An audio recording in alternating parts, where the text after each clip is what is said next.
For more on the markets, let's bring in Stuart Kaiser, Citi's head of U.S. equity trading strategy. Stu, great to see you with us. In terms of what we saw today, what was it? What was this big rally in tech all about? I mean, part of it was the Google headlines, I think, that you all have discussed. Part of it was we'd had a tough week and, things got a little bit sold. It looks like retail stepped back in a little bit today. Retail favored stocks are up about 5.5%, which is a pretty large move. That said, not all clean. S&P advanced decline was negative. Mag 7 equal weight was up 3.5%. The rest of the 493 wasn't. So it kind of just looks like last week you had a pretty aggressive selling of market leadership, whether you want to call that tech or growth or AI. And today we got a little bit of bounce into that. Could be seasonals, but it does seem like a couple positive headlines to your point. Friday we kind of maybe sold off a little too much and we're coming back. And then getting retail back involved was a positive as well. It seemed to me that Bitcoin had sort of an outsized involvement in the market's sentiment and trading. And over the weekend, it seemed to stabilize and actually had a decent run. Do you think that's so or just coincidental?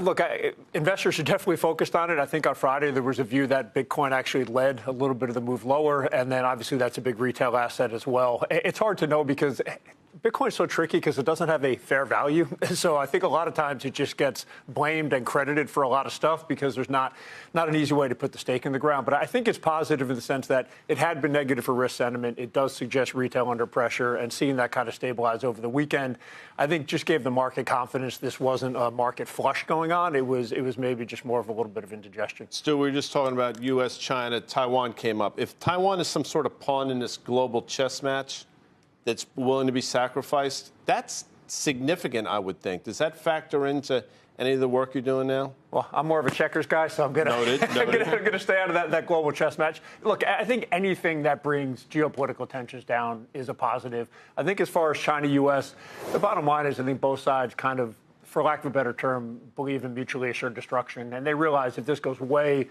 off the rails in either direction, whether it's geopolitics or whether it's trade, that's a net negative. And from a market's perspective, what that's done is it's narrowed down your range of outcomes to, frankly, a range that people can risk adjust and trade around. So I think generally speaking, any weakness on China-U.S. headlines is still a buy the dip opportunity. And we're going to kind of pursue it that way until proven otherwise. So, Stu, you mentioned the 7 and the 493 and the sort of performance that you're seeing. You have great insight on your desk, but you specifically, are hedge funds getting a bit more choosy about these names? We know that they're still powering a lot of the gains, but when you see a Meta and Microsoft act the way they have over the last month or so, are you seeing that? Is that evident to you, or is it more a retail thing?